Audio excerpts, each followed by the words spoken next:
So welcome back, man. Shout outs to each and every one of y'all for being unplugged out of the matrix, man. It feels good, doesn't it? It does. It feels really good. Tonight's conspiracy theories, man. We're going to look at a bunch of the ones that were discussed on the Joe Rogan podcast with his guests interactively back and forth. All right, let's get to it. You know what the darkest conspiracy theory about aliens is?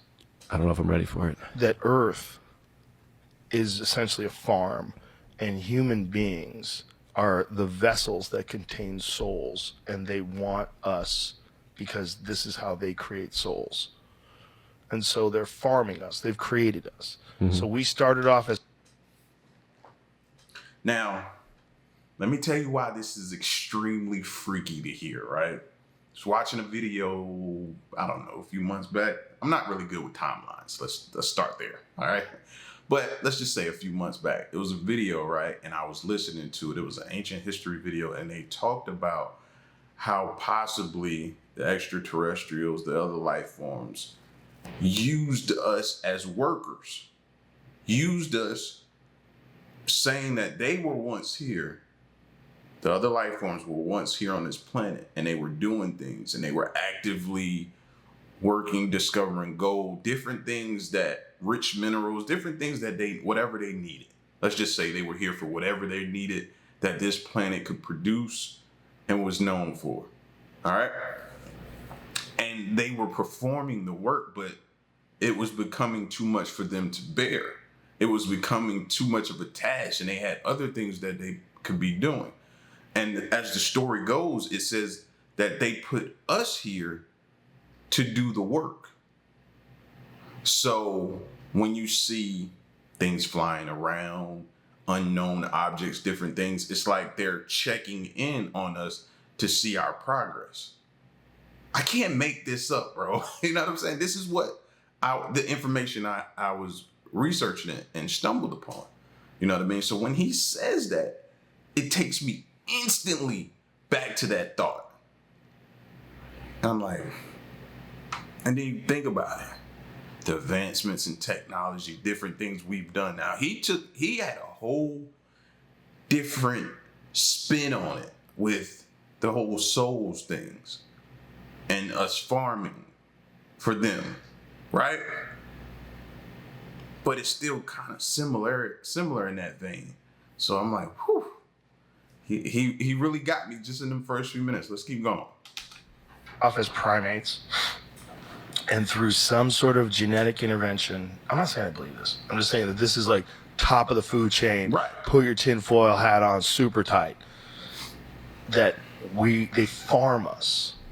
And that the whole reason why human beings are involved in this conflict, constant conflict, is all of it is to increase our competition with each other, increase our ability to control resources, which will increase our technology, which will ultimately lead to us creating this being that we're going to create, this artificially intelligent super god. You know what the darkest? Well, hypothetically, I hope I'm around to see it. I hope I'm around to see it. If I'm quote unquote or allegedly doing this work for them, I want to see the finished product, bro. You know what I'm saying? I want to see the finished product. But wouldn't that be wild if we were moving and navigating through life and we were thinking all along that our lives and our purpose was we were doing what we wanted to do.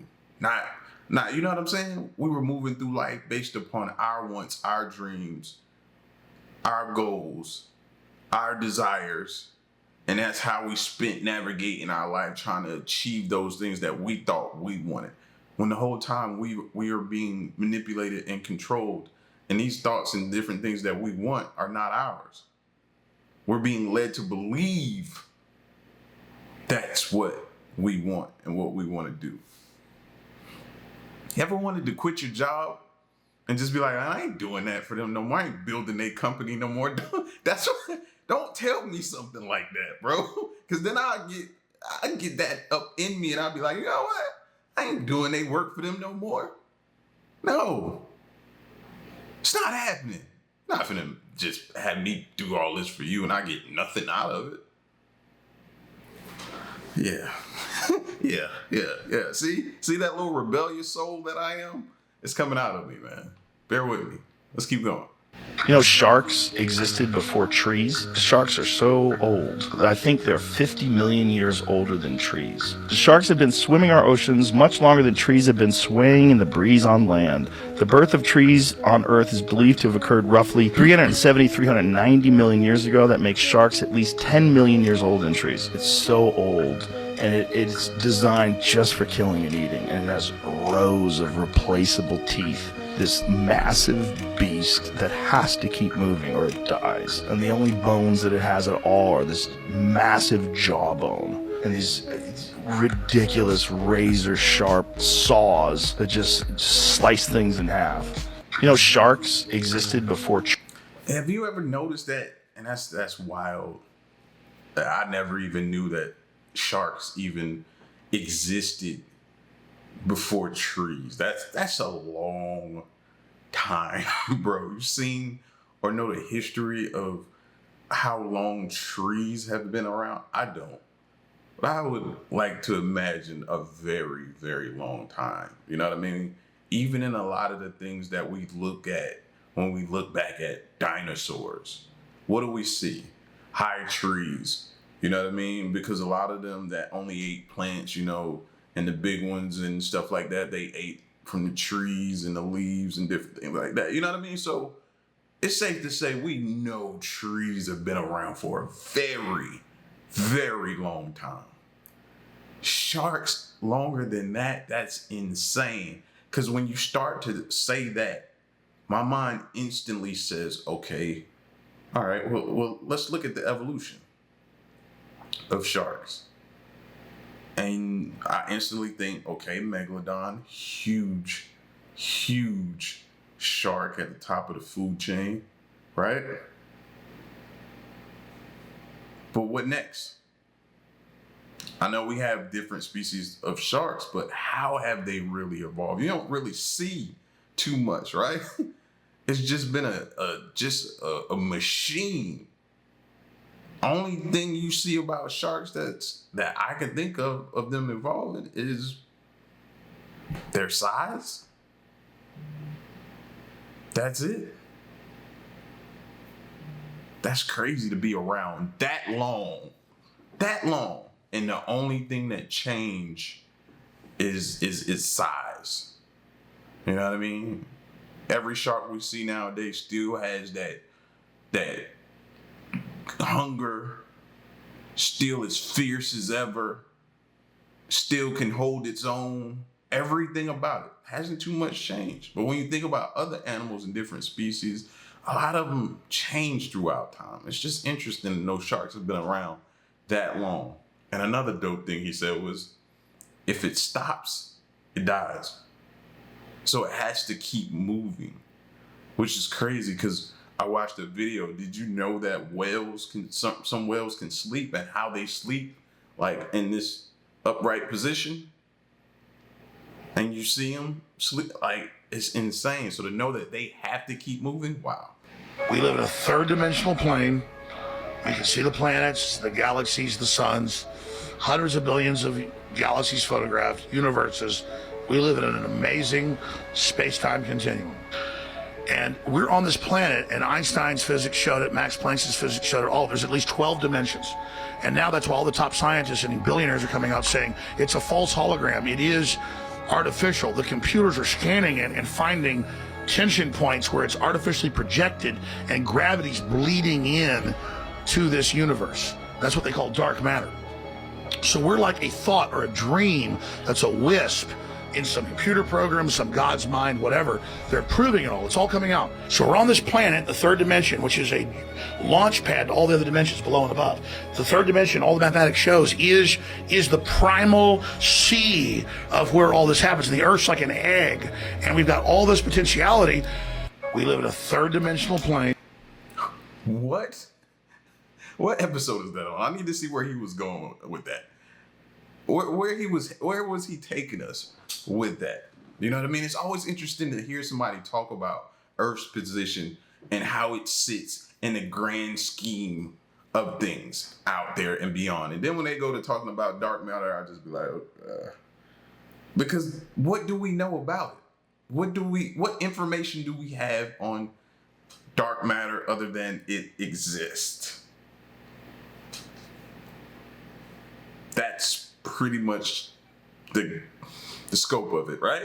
We know it exists some kind of way. It's out there. It's a lot of it. Space is made up of it, but pretty much the buck stops there, right? So when somebody gets to talking and introduce it, I'm like, okay, where is they going? Are they going to tell me some new information about it? And then this whole thing about where we sit as a planet and what Earth's position in everything is, and how it's just, I believe that space is just huge, endless, right?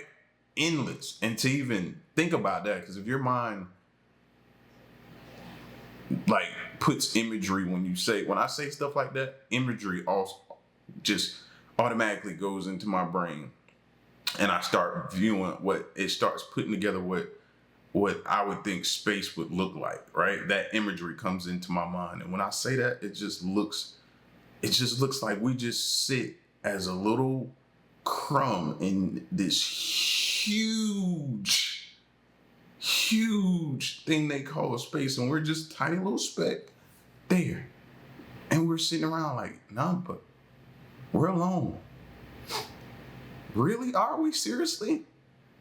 When you think about it in that context. So I need to see what episode this is so we can figure out where he was taking us with that one. I want to know.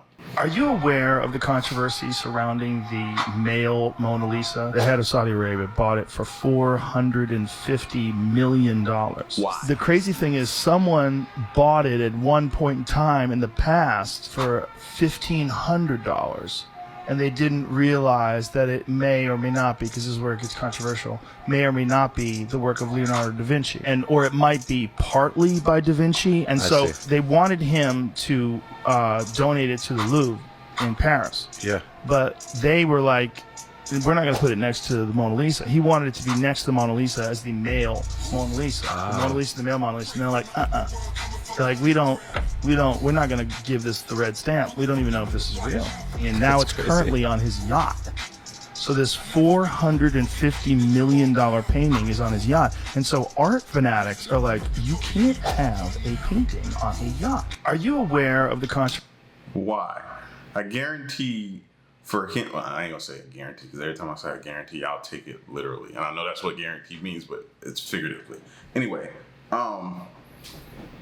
it's probably a tax write-off. Listen, I've been wanting to get into art, but I got rabbit ears. You know what I mean? And you know what rabbit ears is, right? When my pockets are out, I ain't got that kind of money to be spending on no paintings, bro. I got kids. Kids gonna eventually need to go to college. I need to prepare for that. I can't just be out here buying paintings. I wish I could, because you always hear people talk about, you know what I mean, the appreciation and value of a painting. I've heard several big time people talk about Jay-Z talking about giving different art and different things to his kids and watching it appreciate with value. So I've heard that I think it's one famous one that all of the artists and different celebrities go to, possibly called Art Basel. Y'all familiar with that? I only heard it through like music. I think it might have been Rick Ross or somebody talking about it. You know what I mean? But you start hearing something tossed around a lot, start inquiring about it. You know what I mean? And they go there and they buy different things, and you just hear these astronomical numbers of what these paintings cost. If I spend, let's just take what he said, $450 million. And I gotta question whether or not it's real or fake. Like, for $450, that thing should come authenticated. It should be a way where I could test. I should be able to know Leonardo da Vinci painted this, because there's specks of DNA on here that proves that it was him that did it for $450 million, bro. there should be an undeniable way for me to connect that painting to him for that type of money. That's insane. We gotta get into the art game, y'all. Who can get me into the art game? Somebody let me know, man. Cause I hear all the time, bro. Buy a piece of art for your kids, hold on to it, let it appreciate. Where do I do that at then? That's like, it's always like a gap of information missing. And for me, that's the gap. Where do I do that? And how can I know? Like, cause you can't just step in that game. You need to know. How do I know who's the artist? What artist is the who's who of artists that I need to be getting the paintings on the low for the cheap now and then holding on to them? If I can get them cheap and hold on to them and know they will be in the future. But you know what that makes me think of? What was the thing everybody was just doing not too long ago with the little, they worthless now. Oh, let me look that up, man, because that's gonna bother me. NFTs. That's what it was. I had to look it up. I had to stop for a minute and look it up. That was gonna bother me. NFTs. Remember that? Oh, everybody was on that NFT wave. You couldn't walk 5 blocks without hearing a conversation about somebody talking about NFTs. And people dumped their life savings in there. People were buying these things up in bulk by the masses. All of these NFTs, and you couldn't convince people that in years. These things, now they're saying they're worth nothing. So that's what scares me. That's what scares me about art. But art has been around forever and it seems to be working, but I ain't gonna lie to you, them NFTs scare me, man. Let's keep going. Oh, this is a question. Why does he have a watch on? Isn't that a watch? How dare you? Impossible. Stop. What is that? It's jewelry. It looks like a watch. I mean, It maybe does. it's jewelry, but it's on his wrist, and it's a circle, and it's with a band. Right. I mean, what is that? Mini Antikythera mechanism. It looks like my iPod Mini. watch. It does. It does. That's Yeah. crazy. But, of course, the explanation is like, of course not. Just jewelry. But it does look like it, doesn't it? Well, it just makes sense that if they developed weapons and they developed clothing and they developed shelters, if they had the sophistication to be able to construct these buildings, why wouldn't they be able to construct a watch? Right. An automatic watch. Oh, this is a question. Kind of looks like one of those sundials. That's what it kind of looks like to me. You know what I mean? Being on the wrist and stuff like that. Even if they did that, to me, that's being ahead of your time. You know what I mean? To be able to, because you saw them figure out a way to align different things, whether it was astrology, they set up certain things, or being able to tell the time of day, month, of year. You know what I mean? How things are changing, time is changing, different things that automatically we have technology to do for us. They had to figure out ways to figure that stuff out back then. So if they had some kind of way to put like a sundial on their watch and know maybe time or time of year, time of day, time of the week, whatever, that's super intelligent and lets you know how far advanced they were. Like, you know what I mean? You see that a lot of those paintings, not paintings, since we was just talking about paintings, but a lot of that, the art that was on stones and rocks that we found from them back in the day, you've seen certain things like jewelry and different things that they wore and stuff like that, which also should let you know that they were ahead of their time and stuff like that. Also could tell you their ranking and who they were and how important they were and how high of a rank of a position they held with the jewelry and stuff like that. So I feel Rogan on that one, man. Looking at them like that, was they wearing timepieces back then? What did they have back then? They had the Audemars back then. What's the new watches nowadays? Because Rolex is done kind of pretty much is a thing of the past. I remember growing up all the time wanting a Rolex, but they kind of went away. Now it's all about watches and stuff like that. You know what I mean? Patek's and Tech Philippe's and all this kind of stuff like that. Watches done went crazy. Happened to a simple Timex. Let's keep going. Imagine you're walking on planet Earth and you pass by someone and you say, hey, can you point me in the direction of north? I want to walk in the northward direction. They point you, continue to walk, you pass by somebody else, say, hey, which way is further north? And they point you in that direction. But when you get to the North Pole and talk to somebody there and say, hey, how do I go further north? They look at you and say, whoa, that question doesn't mean anything because this is where north begins. There's no notion of going further north than the North Pole. And it could be that that spatial metaphor applies to time. Talk about 1 billion years ago or 10 billion years ago, but if you go to 13.8 billion years ago, the Big Bang, that may be where time started. And you can't go further back in time than the very origin of time itself. That freaks me out. Yeah. See, that's one that it gets in your head and you go, what do you mean beginning of time? Yeah. Why would time have a beginning? Good. And it could be that time is an emergent quality of reality. Imagine you're walking. I ain't gonna lie. That would make my head hurt a little bit. It really made my head hurt. Whoa. If you stop a person, ask them to send you north, they send you north. And then you stop another person, ask them where's north, and you send you north. And you keep doing that continuously till you get to the North Pole. And first of all, why is people at the North Pole? Sorry, I had to be the one to say that. I know somebody else might think it too, but I had to be the one to think that, say that as well. Do we have people at the North Pole that would answer that question for us? Probably not. But anyway, hypothetically, I get what he's saying. Hypothetically, you get to the North Pole and you say that and they're like, whoa, no one's ever. So that right there, that moment there makes me question and say, does time really exist? Does it? Because north, so that's the beginning of time? But if this planet, here I go sparking the flat earthers. But if we get north, can't somebody continue to say, well, it's that way? And continue to send somebody north?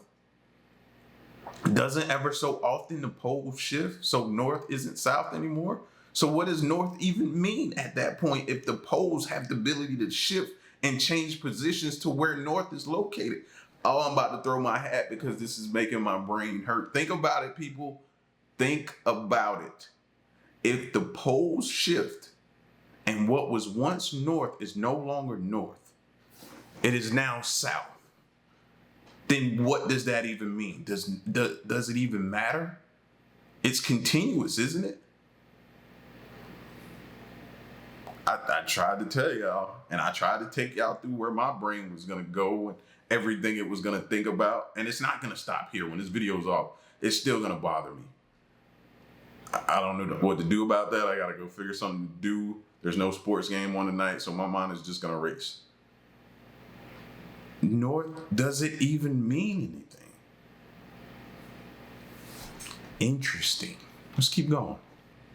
If human beings keep going, we definitely will create a simulation. It's just a matter of time. So if that's the case, how do we know that we're not in one already? And we really don't. Every day we go to sleep, and every day we wake up, and we assume and we have faith that all that stuff that we remember is really how life went on before we were awake. But we really don't know. According to probability theory, it's more likely that we're in a simulation. Maybe that's true. You're assuming that all of the stuff that you know and all the stuff that you experience is 100% real. We are within 100 years away from making something that's indiscernible from what we experience every day. And that's inevitable. Unless we get disrupted by nature, unless we get hit with an asteroid or start a nuclear war, it's inevitable that technology reaches a point where simulation's possible. Well, if human beings keep going... Ain't that scary? Because I think this year, or let's just say the last few years, most recent years, right? Technology is at a point to where it used to be, when you thought about technology, you thought about it being attainable. You thought about, wow, just ideas of what the future would look like. You know, when you thought about technology and where we could be headed with it, the ideas, it excited you. Nowadays, when people bring up technology, it scares you. It scares you of where we could be headed. It scares you. It's because we're getting to a place, kind of like he's saying. We're getting to a place, man, to where it could reveal something. This AI, these robots, they could reveal something to us. I was having this discussion at the table last night, as a matter of fact, with my sons. One of my sons, he's into the conspiracy theory conversation just like me. So when we get going, we really get going, right? And I told him about the video that I looked at where I was like, somebody said, what if when you turn around and you face forward, everything behind you disappears? Kind of like a video game. When you're moving this way. What if when you turn around, everything reappears? What if, you know what I'm saying? Like what Joe Rogan said, when you go to sleep, when you wake up the next day, did everything that you remember happen? Did that actually happen? Or is that just something given to you so you could have, quote unquote, memories? That's the memory part of the simulation for you. So it's given to you every day. What if that's the case? That makes me want to ask. See, that's why I don't need to sit down with one of these robots, bro. I don't need to sit down with one of these robots. Because if I ask a question like that, how do you go back from that? If I ask a AI robot that question and they answer it without me even telling them my ideas or my thoughts or my conspiracies or different things like that, and they answer a lot of my questions and confirm a lot of the suspicion that I've had, how do I go back from that? How do I go back? I can't unhear that. So it's like, I really think about this stuff, man. I really think about this stuff. Are we in a simulation? That's what I told my son. I was like, what if this is my simulation and you have your simulation and Queen has hers, and my other son has his. And part of our simulation would be me having a family, wife and kids. For them, it could be going to school, growing up. They're in that portion of their simulation, and the people they're looking at are just people part of their simulation. Maybe we're not real. Like it could very well be, man. It's a lot of different things that happen and make us think, bro, we're in a simulation, fam. This gotta be a simulation. Oh my goodness, man. Listen, man, look. Y'all get at me in the comment section and let me know what you thought of the theories and different discussions we've had tonight, man, and ending it off with simulation theory. Interesting, right? I know, man. This stuff is just, it keeps us going, but it's fun. You know what I mean? Always remember, this is for entertainment purposes, and this is not to try to scare anyone. All right? It's your boy, man. Y'all stick around and stay tuned. Till next one, I'm gone.